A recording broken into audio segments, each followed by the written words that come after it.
Welcome to The Downside. My name is Gianmarco Soresi. I'm here with my guest, Russell's grandma, who is unfortunately joined by Russell. We're joined by stand-up comedian and psychic, Jaye McBride. Hi. Welcome. Thank you for being here. Thank you for having me. Jay was just recently on Netflix for Amy Schumer's. What was Amy Schumer's show Amy called? Schumer's Parental Advisory. Yep, I did 'Cause it 7 got minutes. naughty. 7 minutes. Well, it's supposed to be all about family. It was the whole thing because she has a 2-year-old child now, and her last special she was pregnant. So it's like that. So the whole thing is everyone talking about their family basically. You know what's funny? My mom wanted me to issue a correction about this podcast. I said my mom hates when comedians talk about kids. And she told me that's not true. She just doesn't like when people talk about diapers. I think she's adverse to Okay. diapers and like. Is she okay with adult diapers? Because I'm literally shitting in one now. These chairs are pretty new still. Okay, well, I hope it's a good diaper. Wayfair. Double diapered up. Yeah, I hope Wayfair has a refund policy. She's like, I don't like periods. I don't like poop. I don't like diapers. So my mom, even though that's not true. She likes airline food my mom, jokes. Yeah, she'd be fine. My mom, she swears this isn't the case. I swear whenever like a comedian just talks a lot about kids, she's like, we get it. They suck. Yeah. And maybe that's it. Maybe she's Right. just like, even like Louis C.K., like, you're being too nice about your kids right now. Yeah. Big Louis C.K. fan, my mom. Yeah. Okay. No, I'm just, All right. I don't see think she it. gives a fuck. Yeah. So... Has she watched your comedy? Yeah, she likes my really, like, anything really dark. Uh-huh. I think it's sometimes the misogynistic jokes she kind of likes. Okay. Like, something about, like, my dad is always commenting when women are overweight on TV, and he's so lucky my sister is already anorexic. Like, my mom's like, Yeah, my yeah. mom, and that's not even one I do really, because it's just kind of mean, and my mom's like, that She's one. like, my Yeah. daughter is anorexic. I used to do a joke about an eating disorder, but then people thought I was like making it up just to get a laugh and making fun of people with eating dissorers. Oh, they didn't believe that you They didn't had, believe that I had one. You could have had so one. I was like, all that's- right, like, in a mean way? yeah, like- yeah. I would do a bunch of jokes. Like I can't remember. Like I don't know. It was so many years ago. But people are just like, oh, and I'm like, all right, forget it. So. I was recently on stage at the Comedy Cellar with Will Sylvans and Sypha, and we're doing crowd work. And, Name drop. Yeah, right.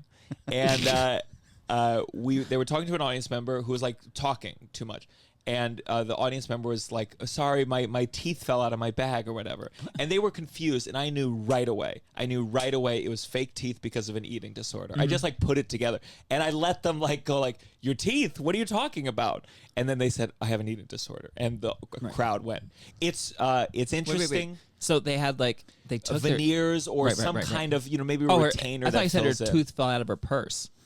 Oh well, I think it was in their purse. Like okay. maybe they take it out to laugh or Yeah. something. Oh, okay. No. But I just knew, just based on this just everything about Right. this person, I was like, it's eating disorder related. Right. Bulimia, because the acidity in the Yes, throat yeah. eventually wears it Right. down. Right. And it was very interesting because eating disorders is one of those things that a crowd will shut down about. Oh yeah, 100%. But here's how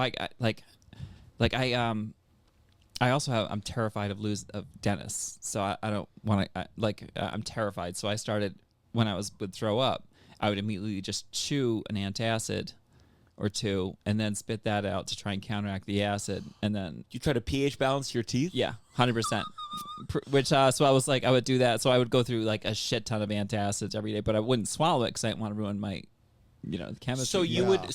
would make yourself throw up, Right. And then you would take an antacid pill Right. and like suck on it like a mint. Well, I would chew it and just like leave it around my mouth and then the way it works when you mix an acid with a base, it turns into like a salt and a water and sometimes carbon dioxide or a gas of some sort. So basically like NaCl plus HCl. Just so you plus know, you could NaOH. say any letters you want right now, and Right. I'm gonna go. Right, but if you do hydrochloric acid and NaOH, then the two mix and you get salt and water, and that's it. And does I that- feel like right. we've inadvertently coached someone on how to be a Right. better. So that's how you should do it. Right. And now let's talk about how to bury a body. Russ, is your camera recording? yes. No, he's just not moving. He's a mime. I'm. Does that work though, or does the acidity do the I guess damage so. before you? I you mean, had no I teeth think it problems? just like washes against your teeth. But if you use like an enamel building toothpaste too, then I think it makes up for it. How long were you? Was it exclusively bulimia? Pretty much. Well, I don't know. I don't know what the. I never. It's like I don't eat. I don't like binge a ton of food. But like when I eat a little too much, I'll feel guilty and think like, oh, I'm gonna get fat. I better throw up. That sort of thing. Yeah. And that's why I would have the antacids.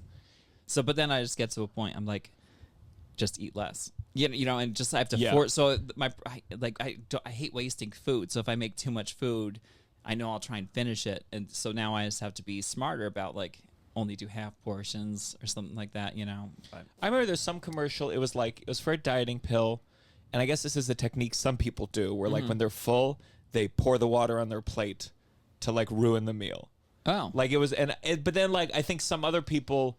unless what if say it's like soup? that's an eating disorder in and of itself. Right. It's very complicated. Sometimes like Tova will like certain my eating patterns where like it's like I don't think it's eating disorder because disorder to me means it gets in the way or like really like fucks Right. up your function of life. Right. I'm like I get over conscientious. Right. You can have an eating disorder, but just deal with it in healthy ways.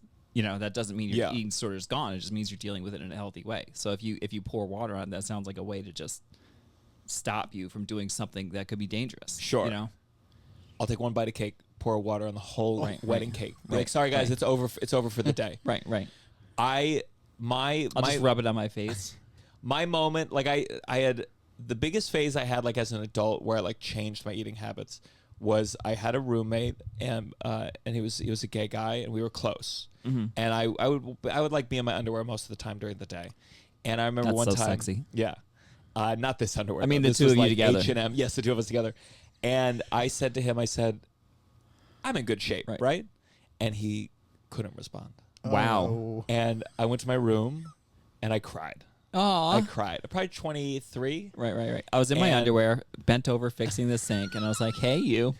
And Hey, then he you. came I'm in over, good- You're hard and right he's now, like, right? and he's like, "No, He I, said nothing, and how long did you wait? Like, how long was the pause? It was and then about did you 10 say minutes anything, or just did you staring. left? Just You just and he's just like, I mean, he's just like, But he as a friend, listen, I admire this person. Right. I'm not saying this moment necessarily, but this was a friend who wasn't going to lie to me. This was a friend who wasn't going to be like, yeah, you're in amazing shape. Right, And right. he wasn't like, you revolt me and I want to throw up, but he was saying what you are thinking, your perceptions are not matching the reality. Gotcha. Do with that what you will. Right. And I think sometimes friends, if you go to the friend asking for something, a friend should be the one to tell you the truth. Right. And I think what he did was not bullying or anything. I think No. I put him in the scenario. Yeah. you absolutely. I did, put yeah. him in the scenario. I Yeah. 100% feel like I'm pretty honest with people about stuff like that. Like if someone says, "Is this funny?" I'll be like, "No, I don't." Really? I'll be the first one to say, "Yeah." I feel like I'm filled with What stresses you out more, asking someone how they look, or like a fun, like a bit? How they- Sure, yeah, sure. yeah. For me, it's like it's funny. If someone said to me, "That's hacky," oof. Oh yeah. Yeah. That's. I mean, yeah. But I sometimes I have to do that because people always say, like, can I do this joke about trans people?" And I'll be like, "No, it's fucking hacky bullshit." That's been Like if Ricky Gervais came to me, Sure. I'd be like, "No, that's shit that was said 10 years ago. It's hack." What do you think about, because my friend Jay Jordan, who we've had on the podcast, He's my friend too. Yeah. Okay, settle down. Fucking, I know it's your podcast, but Jay and I feel like are close enough that. why don't you get in shape first and then tell me how to? Oh God, Jay! If I asked Jay, He'd just be like, I would not be like that. if I ask Jay, sometimes I'll go to Jay once or twice, and I'll be like, if it's a joke that's involving race, and I'm like, I think this is like I'm saying not a cruel thing here. I'm like pointing out a hypocrisy, Right. And we're close enough to do that. Right. I think if I had a joke that involved trans rights or anything like that, I don't consider it as close enough that I would like lean on you Right. for that Wow. at this moment, Wow. because I would feel like it would be like an imposition. Wow. I feel Okay. like it would be like a annoy, like, hey, Here's my Like, question everyone's for coming at you. you. Gotcha. Well, But- I'm literally the only one at the cellar, so it's like I'm the only one you can't ask there. Sure. me and one of the wait staff. Do you get annoyed? Do you get annoyed? Do you say, you know what? Better you ask than go up there with that hacky, transphobic I don't bullshit. mind. I don't mind people You don't asking. mind. Like I literally just like. Okay, so let me get my notepad real quick. So yeah. You know, just texted me a joke, and I was like, I don't. Not really. I don't really think it's great. I think it's did he say hello first, or was it just like straight into the joke? He's just like, I think he said like, you look like a busted ass tranny. I was like, that's not a funny joke. Like I would phrase it differently. He's like, shut the fuck up. Why are you outside my apartment, you creep? And then I was like, look, if just phrase it differently, word it differently, punch it up. Fuck. That's so. Yeah. Well, any pass the buster? Anyone send you a joke? You're like, yeah, you know what? Oh yeah, absolutely. I mean, I think you can do a joke, and you really, especially like about how, you know, there's some things that just like how society treats trans people. You can do it about how like some people treat like, I don't know. I'd have to see it. Basically, if you're talking about genitals, then I'd say like no, because sure, like, you know, or if it's a joke about them that could also work if they weren't trans. Absolutely. My solution, I don't know. From most of my humor, it's less about me being like talking about any group of people and me being Right. like, it's me in a circumstance with a 100%. group of people and how did I behave or was confused or was unsure. Right. Because then I've gone around the point of like targeting people because I'm only talking about 100%. myself in the world, Right. not them outside of myself. Yeah. So I don't know. That's just, I think that's like where sometimes where comedians get really like in a lot of hot water, or they just like, it feels like they're bullying, is right. when they've taken themselves out of the equation and they're just talking about other people. Well, They're yeah, just shit talking. yeah, it's punching down. It's Yeah. 100% punching down. Like you have to. I mean, there are trans people everywhere. Like we're 250 laws this year aimed like anti-trans legislations being put through different states and stuff like that this year. So I mean, it's how is this not punching down? You know, I mean, but I mean, the way you were describing is absolutely perfect. Like how you react to that, I think absolutely. And by the way, if you want to tell jokes about a trans person's genitals, go right ahead. I'm just saying, like, do I think it's transphobic? Yeah, that's it. Say whatever you want. I don't care. Yeah. But it's yeah, of course. And don't ask me to watch it. You know. Sure. That's all. Yeah. I think there's also just like the understanding of there's different kinds of hack, but I think probably the easiest one to identify. And look, I worry all the time about being hack, and especially with like misdirects. You're like, has this? I used to have misdirect where I talked about my girlfriend, and then like the final tag was, I'm just kidding, I don't have a girlfriend. Right. And it worked. Perfect. It functioned, but like I had a comedian one day being like, that's kind of been done. Right. And that's not how they said it. They were like, you're better than that. It was kind of harsh. Right. But it's like, oh, yeah.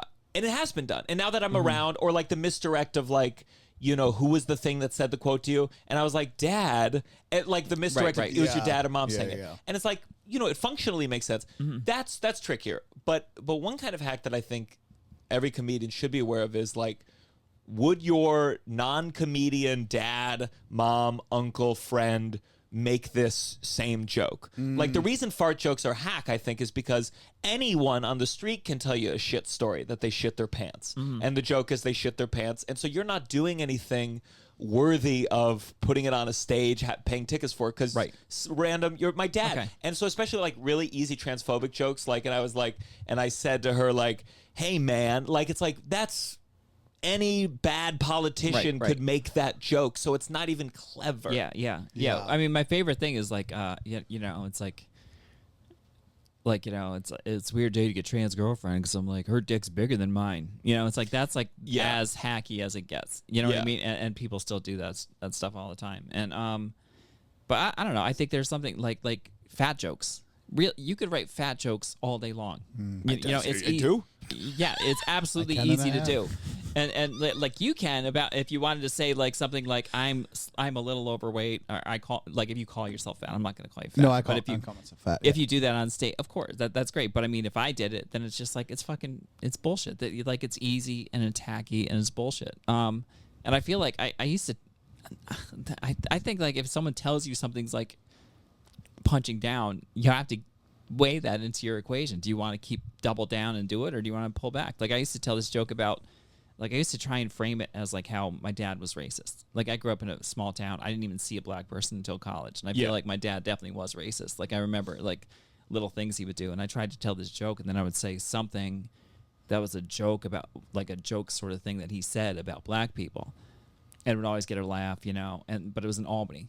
So then someone afterwards said to me, he's like, I'm glad you told that joke. If those, and then she said the N-word, can joke about us, we should be able to joke about them. And at that point I'm like, holy shit. Yeah. And it's like, do I want to be the sort of person who says, no, the joke's about my father, I'm right, I'm going to keep telling this? Or do I want to be someone who actually listens to these people, like someone who might be offended, and say like, I'm sorry, I'm not going to do that joke, you know? And that's just, look, some people would go ahead and tell that joke till the end of their days, you know? But I just didn't want to be that person, you know?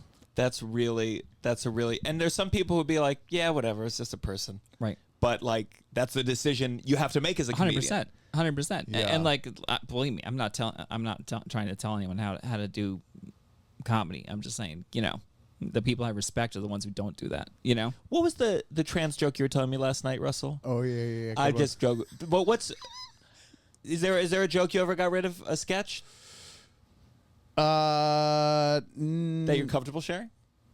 No, I definitely like. There's definitely things like what you revisit from like the early days of writing sketches, where you dust it off 3 or 4 years later, and you're like, oh, this whole bit has not aged well. But that's an at interesting circumstance. It's the character who is, whether it's in a sketch or in this case your father being quoted, like the character who is the thing, is the character who thing. makes an inappropriate thing, because sometimes those people are funny in certain Absolutely. But like it's tricky. It's tricky because you can veer into like, you know, the Michael Scott kind of thing where, you know, that's the joke, but then you're like, when you hear people laughing at it, you can feel, are they laughing at this character or are they laughing at what he's saying? Or you know? a way, one way that I think The Office's legacy in America is kind of misses the point of the show is when Michael Scott would go, that's what she said. The joke was, he's such an idiot. Exactly. That it's so funny to him when he's like, that's what she said. But it's become practically one of the taglines for the shows where people are like quoting, that's what she said. It's like, that's not what's funny. What's funny is this is an idiot who thinks that's funny, but the American audiences enjoyed the joke itself. And when you hear it out in the wild still, it's crazy. You know, like you're just out and regular people will still say things, and you'll be at like a family event. And it's hack, again, because my dad would make the joke. Well, there's an interesting, I don't know if you guys read Malcolm Gladwell or listen to his podcast. Yeah. I think he's really interesting. I know he had, and he did this one revisionist history was his podcast. He did this episode about like satire in this country, and he talked about All in the Family with Carol O'Connor, where Archie Bunker's place. Yes. Or was it Archie Bunker's place or All in the Family? Well, All in the Family, All right? in the Family was right? Archie Bunker. Right. Okay.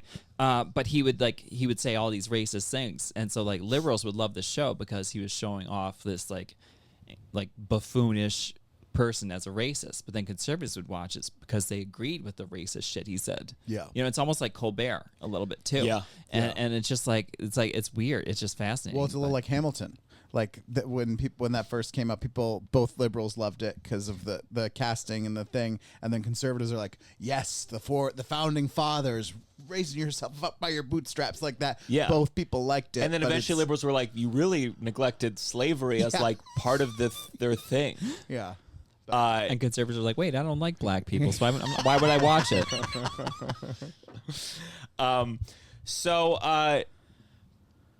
Well, this is great. I'm very happy to have you. So tell us, where did you grow up? Where were you born? I was born in Albany, but my family grew up about 2 hours farther north. Excuse me. Grammar counts. Farther north. Not in Albany. No one gives a shit.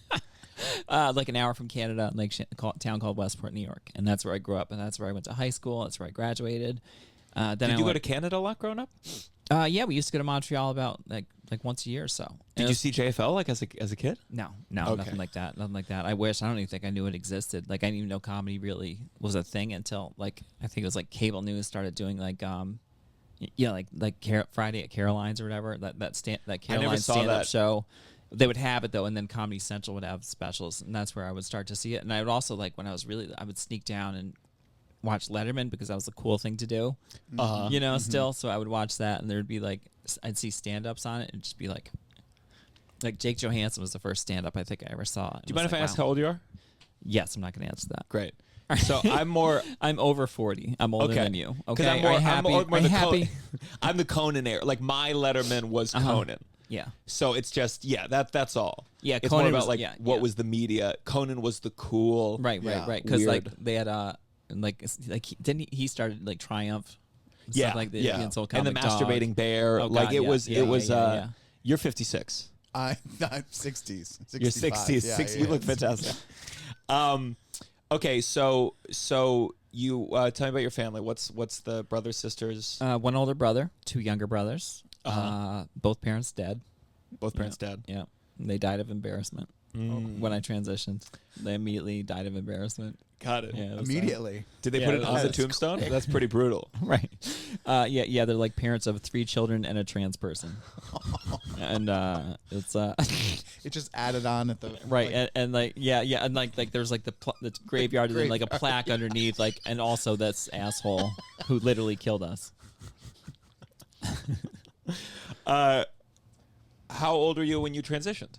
I was like out of college. I was I don't know 20s. I started like doing things seriously about it, like going to therapy and stuff like that. I think I went out full time.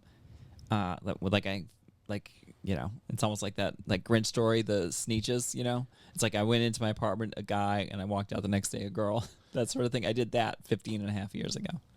The Sneetches, that's one with the green stars. The stars. Yeah. Some put a star on the belly, some take it off. Oh, it's it feels like yes, like there's like they put on stars, green stars on their belly, and all of a sudden they're like the elites. Right. Basically, there was some were born with stars, some were born without stars. Okay. So then the people without stars figured out a way to put a star on theirs.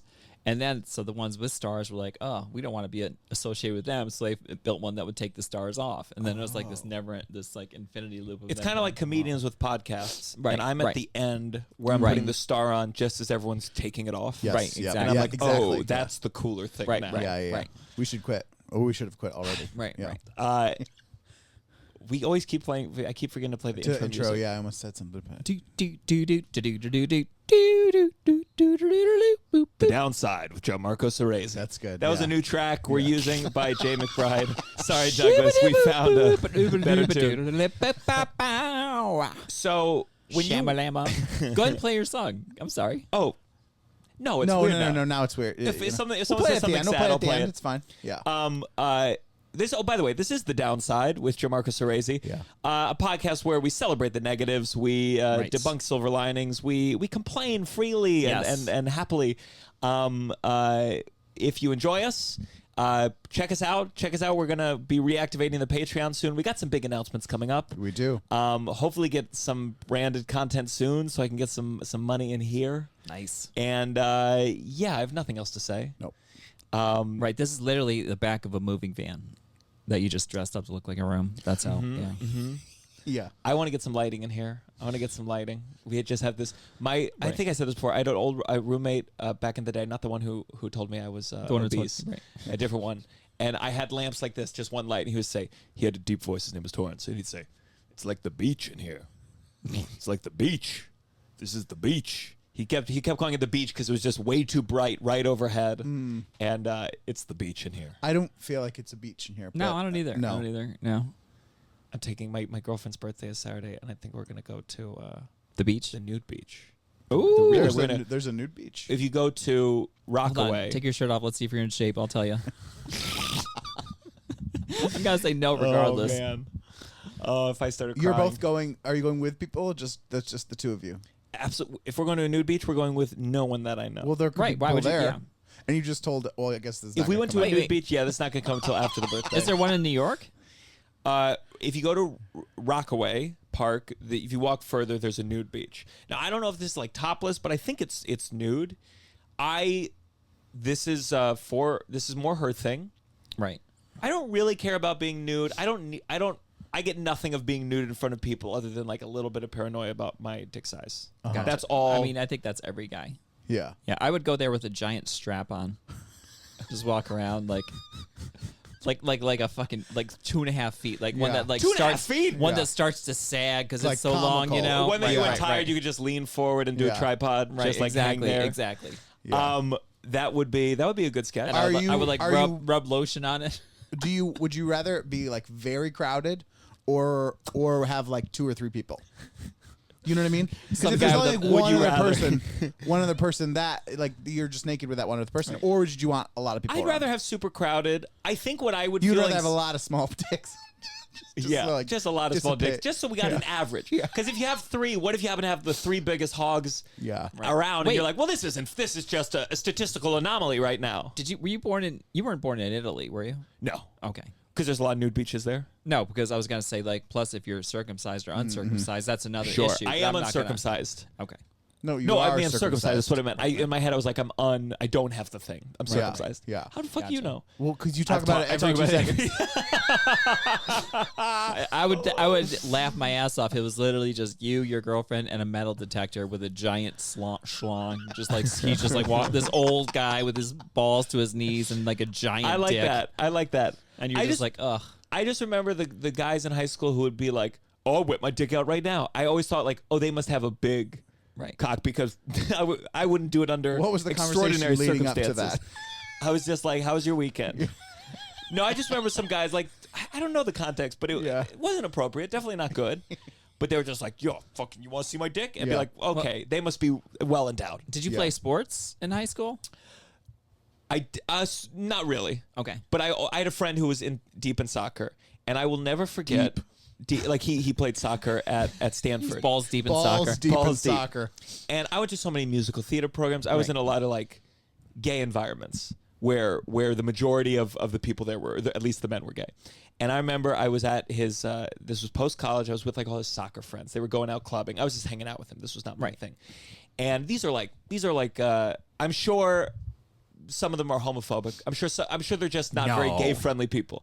So we're getting ready to go to the club, and one of the guys is showering. Like it's weird. We were going out, but like they're still showering, and we're all there dressed ready to go. And he comes out of the shower, and it felt like a locker room type thing. But we're in his room. Everyone's dressed, and he's just naked, just like standing like this. And we're just like chatting it up for 45 minutes. And I just felt like, that's weird. The most homoerotic thing I've ever been a part of. And I was in a chorus line. There's something that was like, there's something where I always think, especially when they freaked out about one gay person in the NFL, I think like there's a degree of the locker room environment is so homoerotic that there's like a fear that like introduce someone who actually like would take it to the next point, and you have to recognize the fact that this is all pretty gay. Right. Well, I didn't get to tell at the last podcast, but that bachelor party I went to. What if the psychic had said, "You want to suck a dick right now"? I see a big fat cock behind you. I don't think that wasn't her. That wasn't her style. I feel like she was much more. That'd be great. A psychic who just everyone that came in was like, They're all about what You're their gay. sexual You're needs. secretly You're gay. Yeah, she tells That's everyone so they're gay. funny. You're gay. You'll be but, happier so when you come I out. went to this bachelor party and I missed the first night of it, and I got there and I was 15 guys and all dads, very straight men. And I said, what happened last night? And they're like, 2 strippers came, and I was like, oh, like how was it? And they were like, this is what happened. They had strippers come, and the strippers took like a break, like for like 10, 15 minutes. And while they took their break, the men who had just seen the strippers and got all horned up, then wrestled. Like while the strippers were taking their break, and the bouncer DJ'd, like the like guy that was there for safety for the strippers, like played music, and the men like WWE style wrestled. I was like, that is so gay. Yeah, Like that's, you guys got all horned up by these strippers. they're and hard. They're like whipping. like, They're doing a sweep. now with we their gotta dick. fight. Yeah, I growing up, like I had to play. My father made me play sports, and like it was a small town, so everyone made the team, which meant like every game it was like a locker room, and like some guys would literally just walk around like butt ass naked, just right out of the shower, and I didn't have to because I never played because I was terrible. Yeah, but it's just like it was weird. it's very fun because like sometimes I think just the way that we've set up society, like I don't think it's like necessarily when straight guys are homoerotic, like they want to fuck each other. Right. But there's a side No, of there's physical there's a thing, expression, yeah. and it could be, who knows? It could be jerking. I always, whenever I go to a zoo, I always just have the thought when I see like chimpanzees, and I think about how we're so closely related. You wanna have and, like, sex with them. I want to have sex with them. And Whenever I go to Right, the right. zoo, I always Like I always like start masturbating by the monkey start cages. jerking off. and I'm like, they're doing it. Why can't I? Sorry, ape cages. Chimpanzees are not monkeys; they're apes. Continue. Thank you. Yeah. Thank you. And there's so much like touching and rubbing and sucking and like the grandma's not fucking the baby, but like the baby's like puts the grandma's nipple in the mouth at Right. a certain point, and they're touching and they're putting it in near the crotch, and there's just like clearly I want to fuck my grandma. There's clearly so many forms of physical expression that like genetically we'd like probably be fine. But we don't do. So instead we have these weird systems where you play sports and you get naked and you 100%. slap each other's asses, and then you're like, but we don't want any gay guys in here, and it's like, this is 100%. crazy. Yeah. Guys are 100% told not to show their feelings, not to be like all this stuff, like that whole like you're gay. That was like the biggest insult. You're gay. yeah. You know, you call someone a faggot. That you're gay, and it's just like it's weird how like no wonder like guys become serial killers. You know, it's like Yeah. they can't express themselves. They have to bottle it up until they're adults, and then they go fucking nuts. Yeah. Especially when they can't get like when they can only get physical affection from like a straight guy from a woman. Right. So then they never have like touch. They never have someone just to give them a hug. Right. Or just to like hold their head. And Right. and if they can't get women, then they go like, I will never be touched. Right. Or like imagine like a 6-year-old boy who wants to go to a dance class with an overbearing father, like back in the day. Now it's probably easier, but I mean, like you immediately are telling that child what you are not right. Yeah. You have to change to be this, and it's just it's crazy. Would it be funny? What's the movie about the father wants him to be a boxer, but he wants to be a ballet dancer? Billy Elliot. Wouldn't it be funny, like a Billy Elliot, a modern Billy Elliot, where he's like, Dad, I want to do ballet, and he's like, sure. And then he sucks because he doesn't have any like Right. adversity to overcome. Right. And he's just the worst ballet dancer in the world. Yeah. Right. And then he becomes a boxer. And then he ends up hitting all the ballet dancers because he's so angry. Oh my god. Or one where no, it's like or the real story would be like, oh, he goes into ballet, he does okay, he doesn't get a career out of it, but he's happy. But that's not a very good movie. Yeah, Yeah. that's a terrible movie. right, that's terrible. There's literally no conflict whatsoever. It's like, all right, keep going. Sure, that's great. It was funny. We were talking. You know Tony Hawk. There was a Tony Hawk documentary recently. You know Tony Hawk. You know Not Tony Hawk. personally, Yeah. but yeah. Yeah, I wish. But we were talking about. I was talking about with Douglas, who wrote the music for the song we're not going to play. Yeah. And how all these documentaries, like it just like he was amazing, but he was problematic. And like Tony Hawk, it very much had the like he wasn't always the best dad. Like that was the Right. turn. And I was like, well, yeah.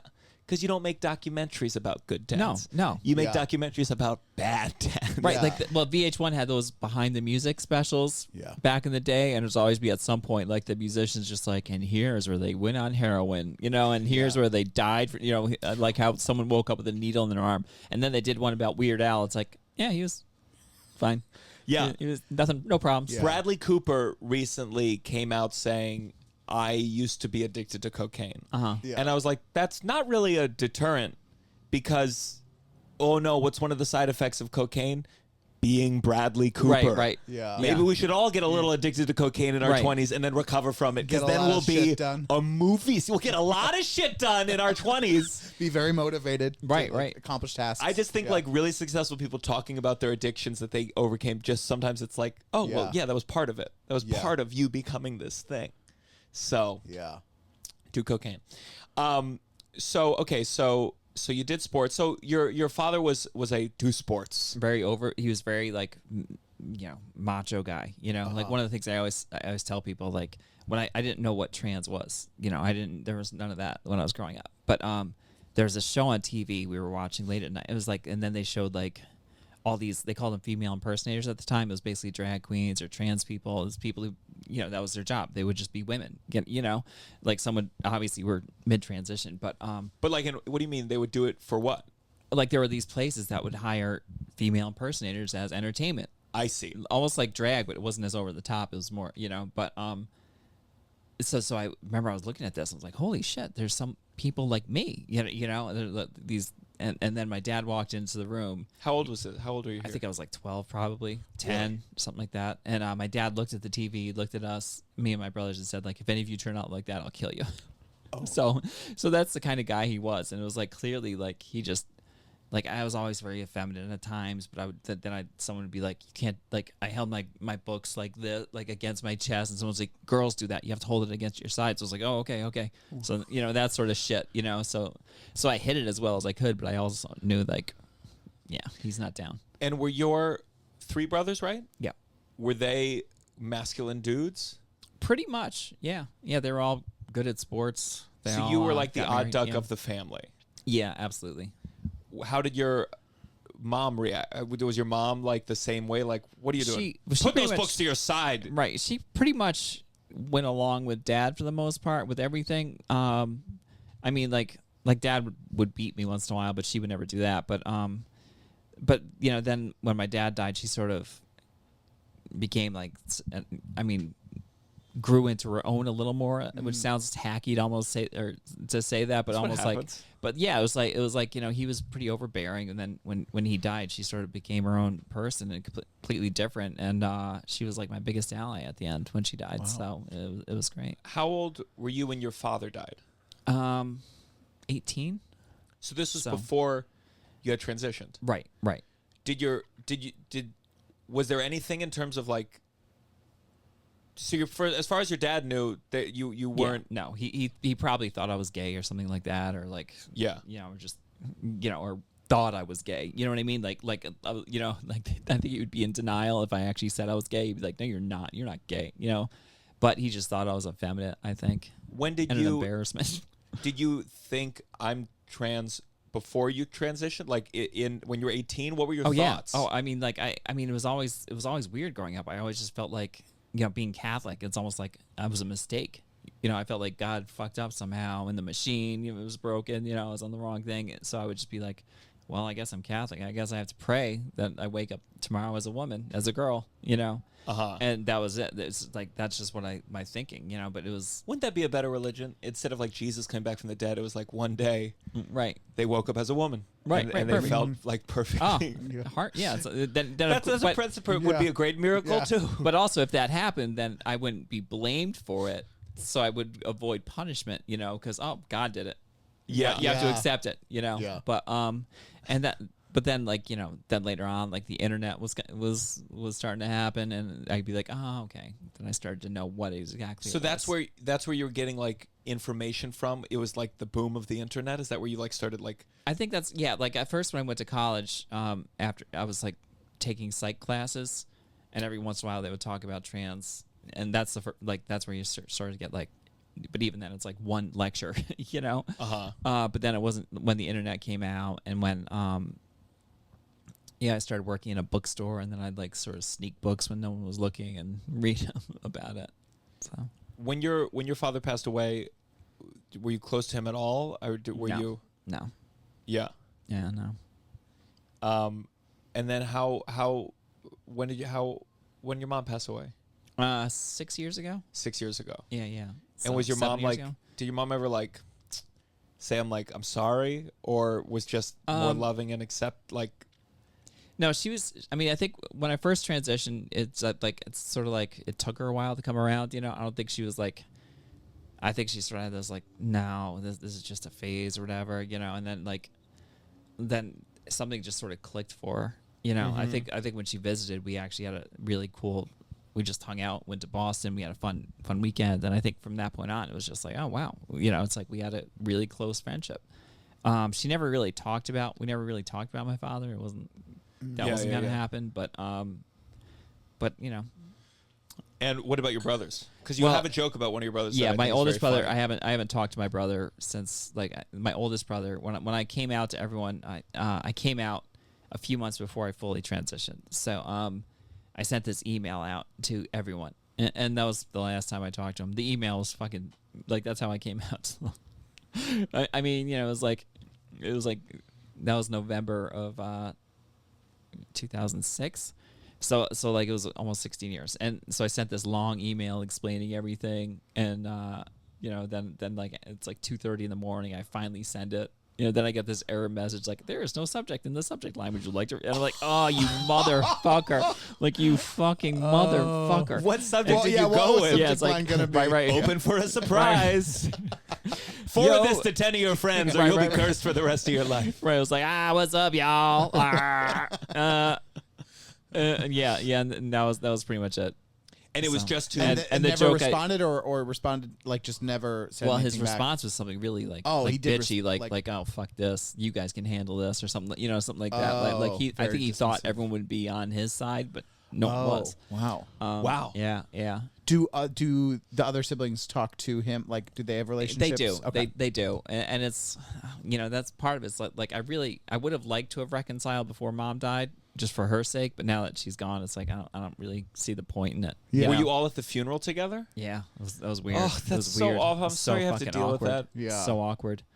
Yeah, that's very Yeah, and awkward. his wife's weird too. It's like she was the same way. But then like at a family reunion, she'd pretend like everything's fine, and just like walk over. It's like, hey, how come I don't get a hug? It's like, what the fuck? How come you don't get a hug? Man, Like, what the fuck are you talking That's a about? very clear picture of this kind of person. Like, Right, and then but again, then after that, that's it. Then Yeah. nothing, Then- never again. yeah. Only for Yeah. show basically. And it's like it sucks because I actually like they have kids. They were for a while. They were my only I had one niece and two nephews, and they were it. They were my only other extended family. Yeah. And they were taken away from me pretty much. Which but I actually my niece reached out when she saw me on Netflix.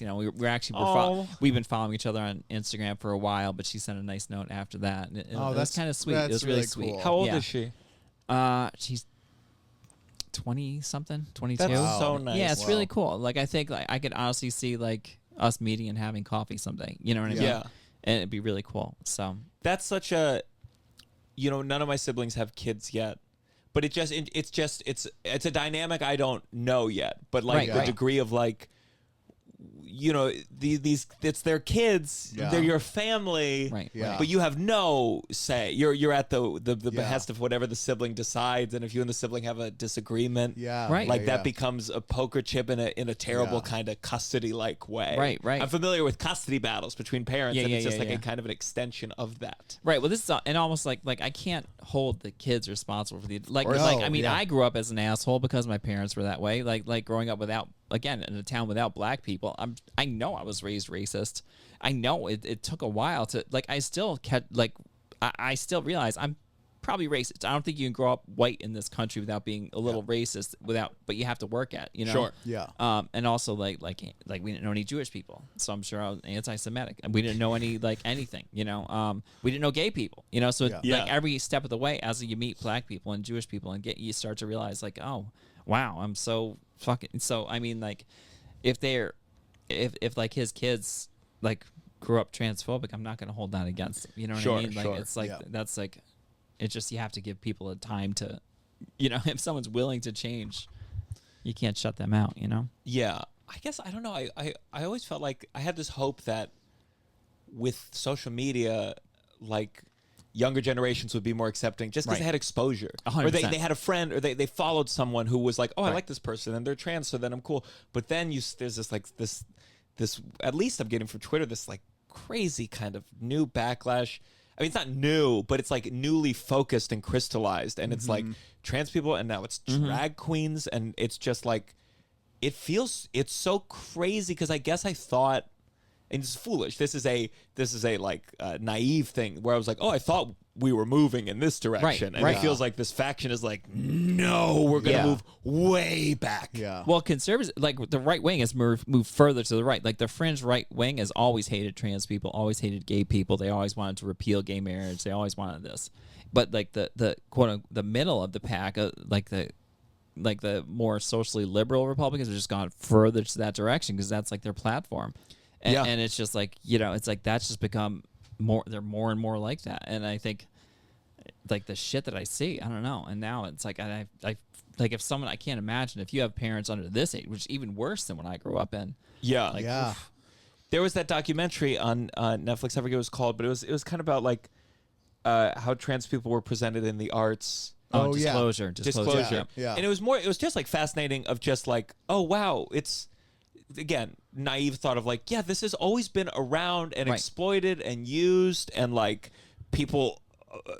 It was just around, and so it's like this idea of like it's a new thing or like it's Yeah, a trend thing. It's Yeah. like this has always been a part of, and then Right. you go back to, I mean, just thinking about drag or just thinking all about gender spectrum. You go back to, I think about Shakespeare, and I think about how men playing women, and I'm sure Right. some of those actors were like they Oh, would yeah, have been trained in a 100%. different world, Yeah, yeah. and it's I'll never understand people's obsession or caring. I'll never Right. understand people caring Oh yeah, absolutely. about it. Like it's almost not Yeah. even like an empathetic thing. I feel it's more just like, why do you care? Right. Yeah. And What I is mean, this just- a threat to you or your What- lifestyle? and Or what isn't what? Yeah, what you're is scared your in you is children- that makes it Right. such a big deal. I guess for with you. children, like I always thought like, okay, like maybe my dad wouldn't want me to be gay because he would want to be able to connect with me on the level of like, hey, look at her. Look at the legs on those, like something about like a commonality that Look at he'd the be fun bags on. scared to lose. Your mom still got it, doesn't she? Your Not grandma's my mom, still not pretty my hot, mom. right? Grandma still got it. Doesn't your Grandma's- son? See that chimpanzee over there? Holy Holy shit, baby. shit. No, yeah, and the thing that really bugs me when they go after trans kids, like, okay, let's say for the sake of argument, this is the truth. Let's say 10% of people who transition regret. It's not true. It's way less than that. It's way less than that. But when you give like when say a child at 6 says like comes downstairs like I'm a girl, you're like, okay, sure, you're a girl today. But then they keep doing it. At some point, it's like, yeah, you go to a therapist and you find someone who can, but I mean, or when they come down, they say like I'm trans, and you realize they just tried to cut off their penis with nail clippers because my you know God! you know what I mean, like shit Yeah. like that. That's the shit that happens. Woo!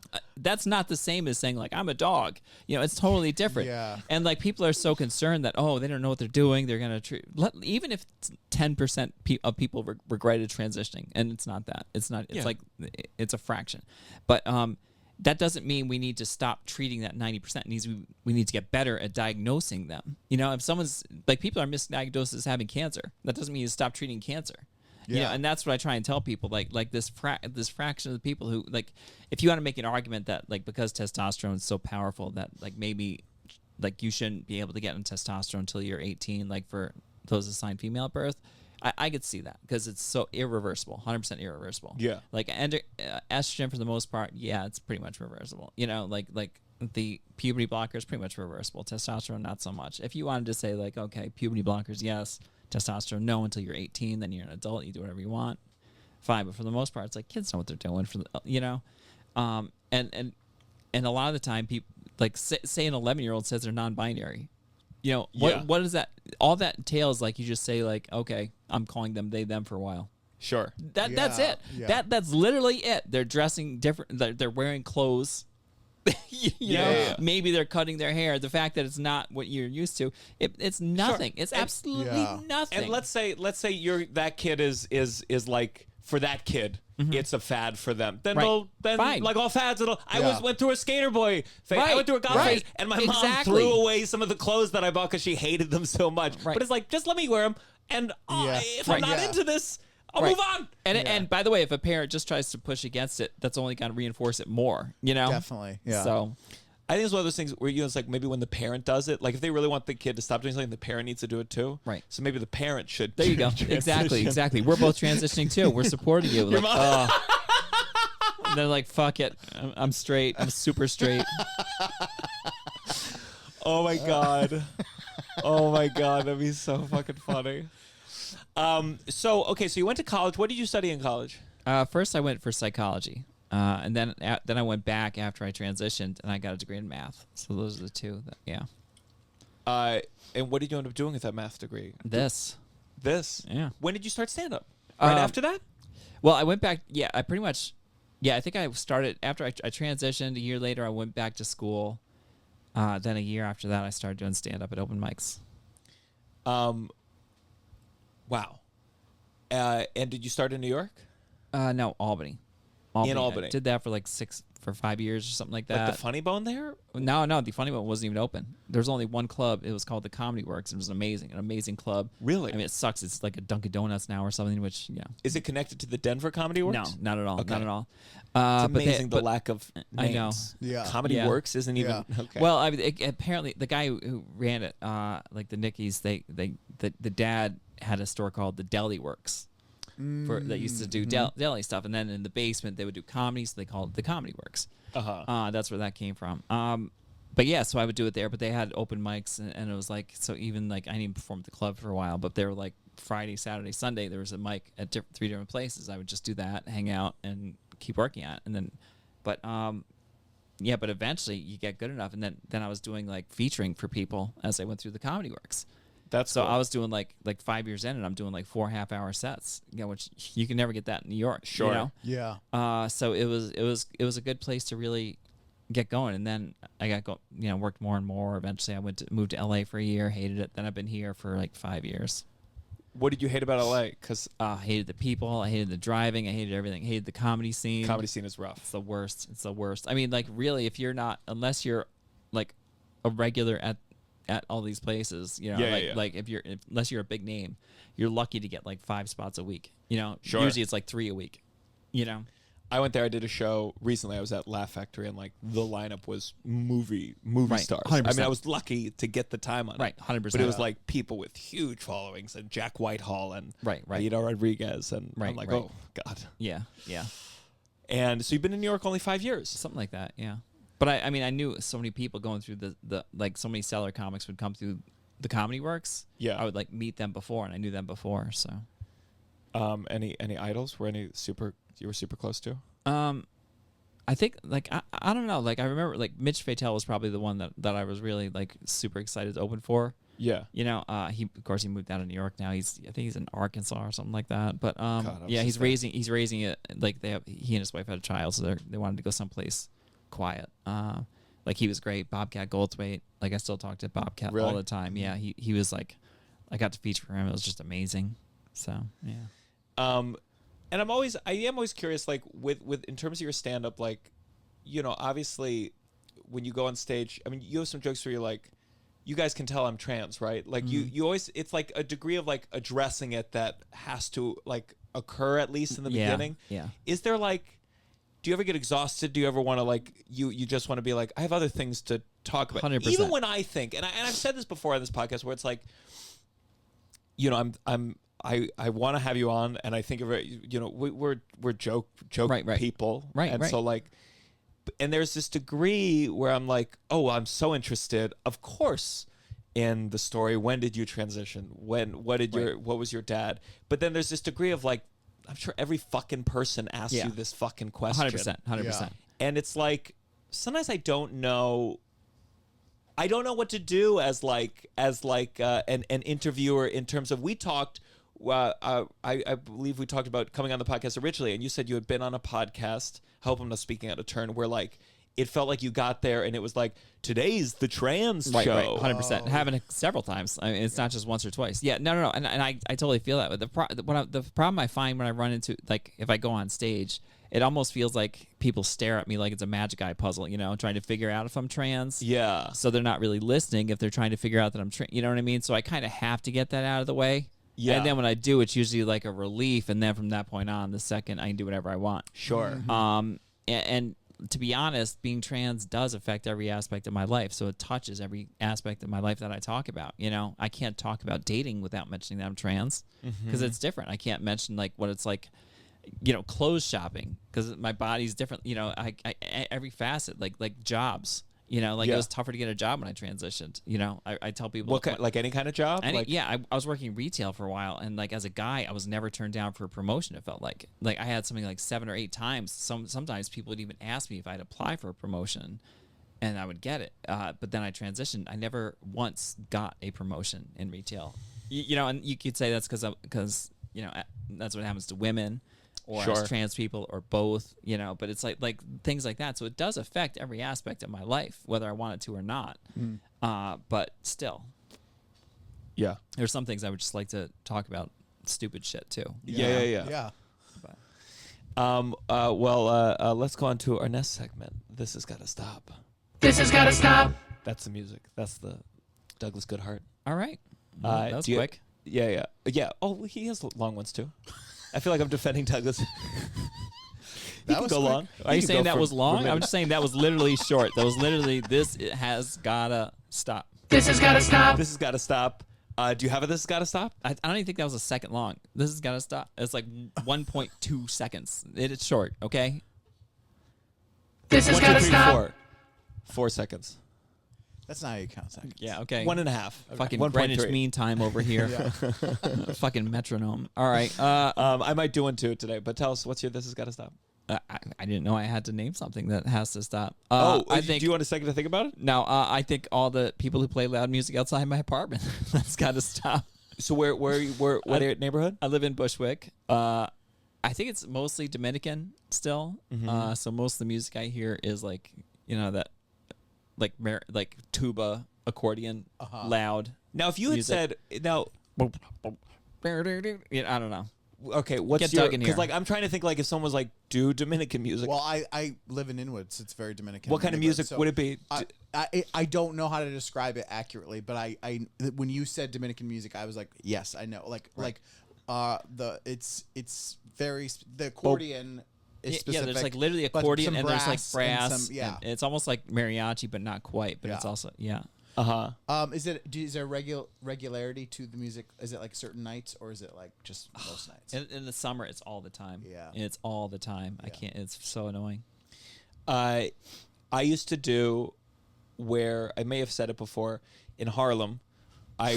Sometimes people would play music ungodly early in the morning. Some guy on this motor scooter came around with like the stereo on the back, Right. and that happens I've all- always wanted to, if I could, put them like in a police interrogation room and be like, "What are you getting from this? What are you getting off on this? Why are you reaffirmed in your masculinity? There's What- no need for this. What is going on? Who is this for? Are you just trying to be mad?" And I would come out. I remember coming out at 6 a.m. I put on my bathrobe and I said, "I'm sorry. I just got my baby to sleep, and he's sick, and he keeps waking up. Please, would you mind?" And I could see them for a moment, because I know plenty of people would confront them and they'd go, "Fuck you," and turn it up louder. Right.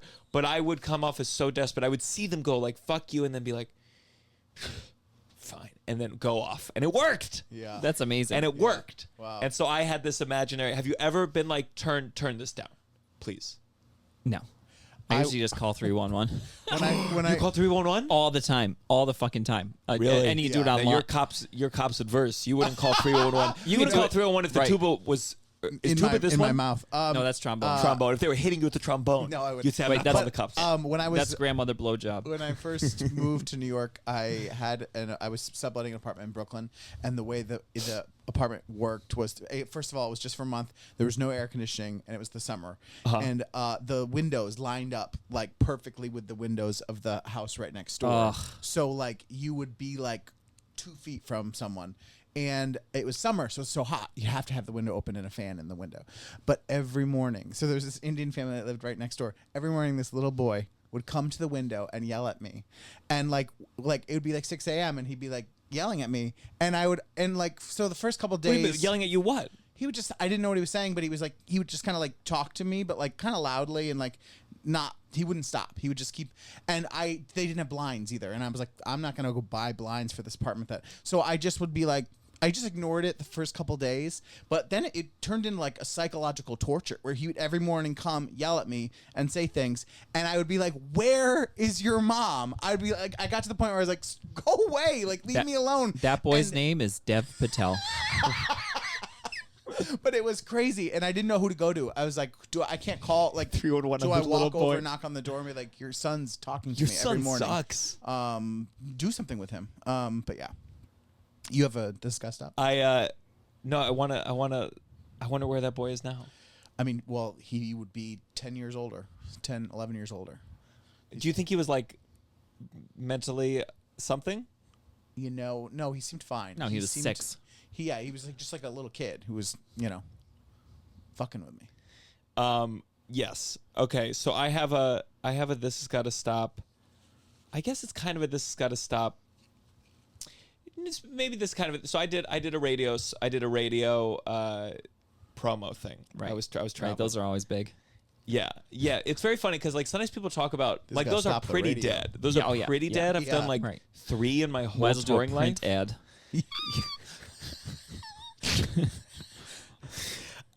And it was so I'm maybe there's more of a story than this guy's stuff. I'm still gonna tell it.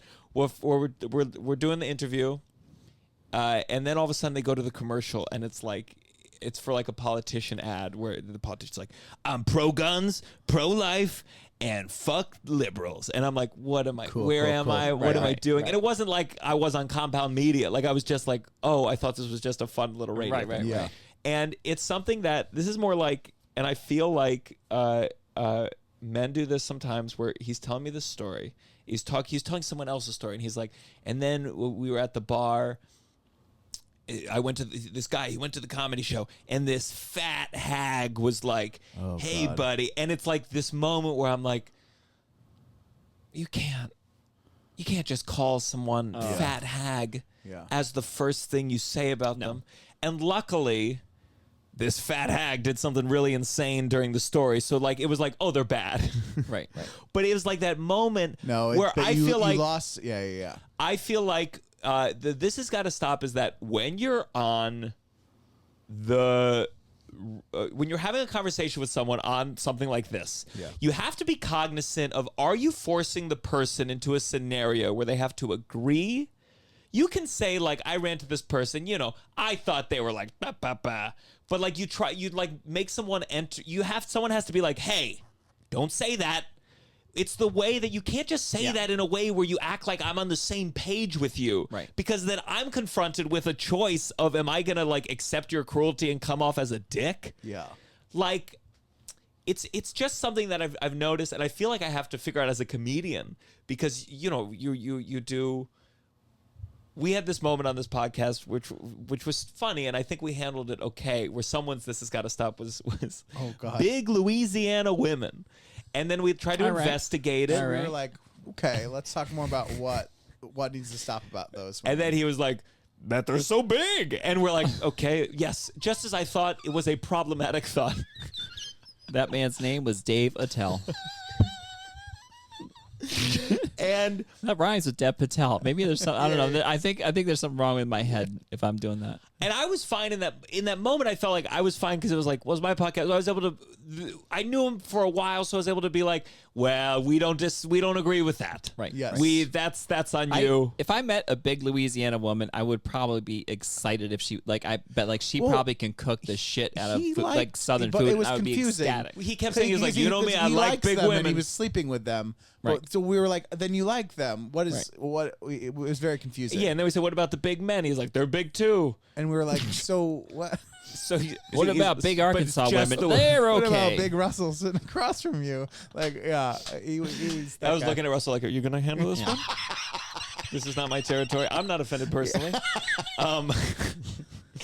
But it's just something about that. Like, I think if you're like a host, you have to be like cognizant of it. And I think like just some old school guys, they'll say stuff and you're like, Yeah. what are you doing, dude? Yeah, Fat Hag is hard. Well, like those It's road, a lot of road comics will still do that stuff. Yeah. It's like they've been stuck in a time warp or they've been stuck in the 90s for comedy forever. I remember being early in comedy where I was on, and thank God it was like zero, like truly zero people watched on Facebook. It was like a live stream. Right, almost which is, as many as were on your radio promo. Yeah. Right. And like it was some guy, and he was like, when I like to hit a woman, I like to go up to her and be like, give me your panties. I want to sniff them in the bathroom. Oh and I just my remember being like, Wait, was that a joke or just like that was his like, it was like incel pickup lines. Right. Like there's a good Twitter account about like that's how he hits on women. Oh. And I'm just there on the Facebook Live, and at the moment I'm not understanding. No one's watching this, and I was just I had the feeling like the whole country is watching. How is Gianmarco going to respond? I know. To this horribly misogynistic comment? And I would like practice that look in the camera. I'm like, well, I don't agree with this. I'm not going to say anything because, that'd be awkward. Right. But just so you know, I'm good. Right. So that's why this has got to stop. It's just Yeah. men. Yes, I agree. And let's go on to our final segment. This is a little bit longer. You better count your blessings.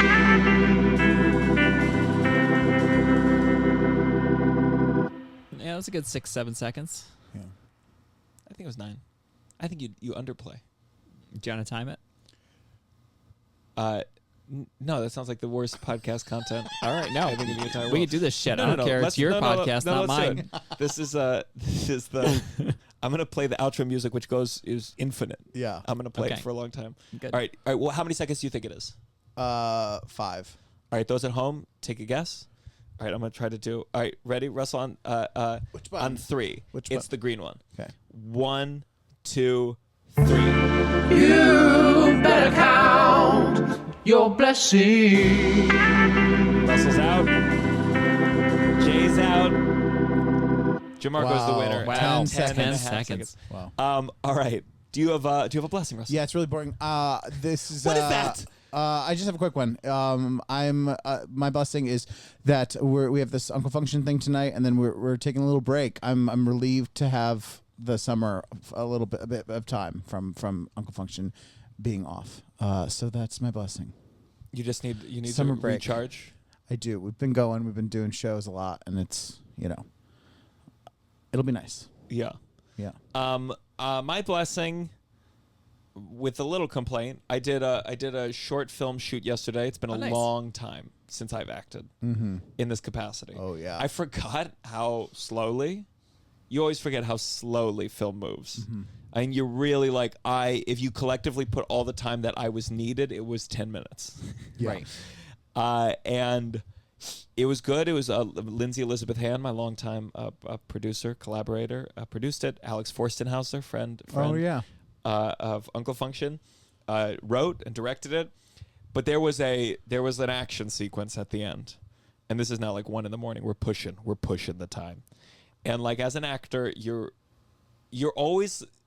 Sometimes people have action sequences. You're like, oh, well, on a TV show, this would be a whole day of practicing and blocking so we don't get hurt. And I guess my blessing is that I didn't get hurt doing a very long single shot of me getting pepper sprayed. Oh. Kind of very fast moving down some stairs, getting a trash can thrown at me, then kicked, and then That's literally how I get off. that's why we kept having to do takes. I kept coming, and they were like, God damn it. Yeah. Get the chimpanzee out of here. It's too much. Overload. And there's lots of moments like that as an actor where you're trying not to be difficult, but you're I'm nervous, and what I'm getting paid for this day will not cover the hospital expenses if I get injured or the Yep. physical training. I once did a shoot on the street corner when I was a new actor, non-union film, and they said, okay, you're going to have a gun, and this is on the streets of New York, and you're not even supposed to have No. No. any kind of gun. And this was a BB gun, but it was shaped to look exactly Like a like a real handgun. And they were like, you take it. And I was like, I kept thinking there was going to be a sniper on the roof that was just going to shoot me. And this guy was pushing. This was bad behavior. Yeah. He was like, come on, don't be such a pussy.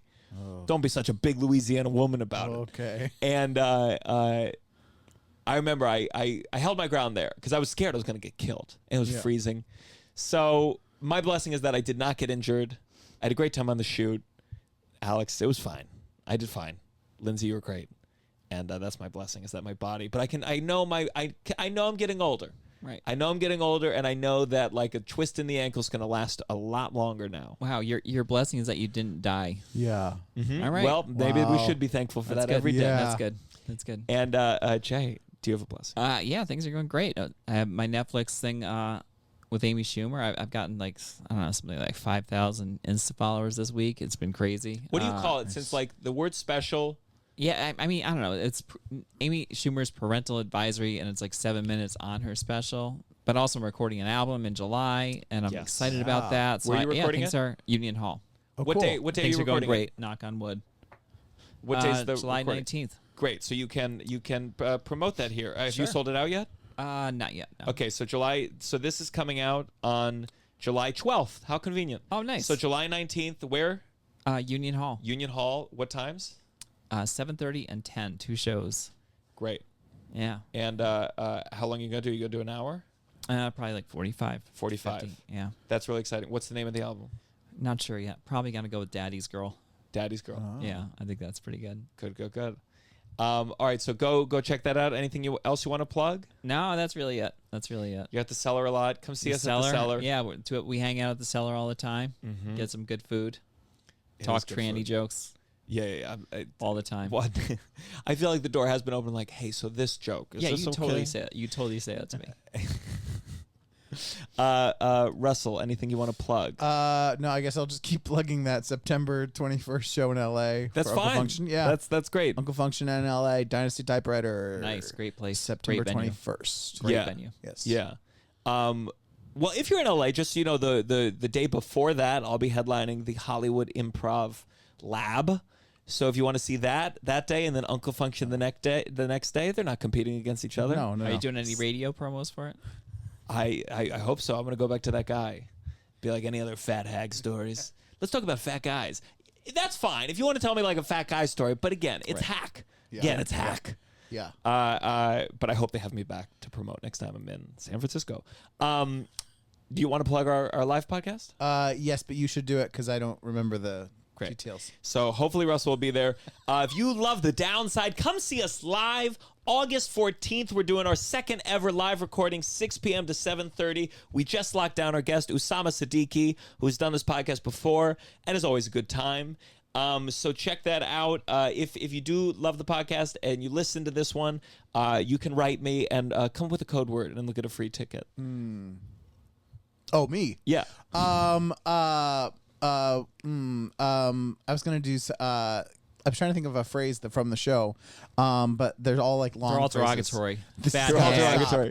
This has got to stop. Message a TGS. slur to Russell. TGS. DGS. No, TGS. This TGS. has got to stop. This has got to stop. Yeah. Okay. Message TGS to me or Russell. Yeah, and or me. we'll get you a free ticket to that. Other than that, just go to my Instagram. I am about to be in Toronto, July 22nd, 23rd. We have City Steam, Hartford, Connecticut, August 5th and 6th. And just go to my Instagram and come to all the things. We appreciate you. And just know that ultimately every single one of us is going to transition into the ground. This is The Downside. 1, 2, 3. Downside.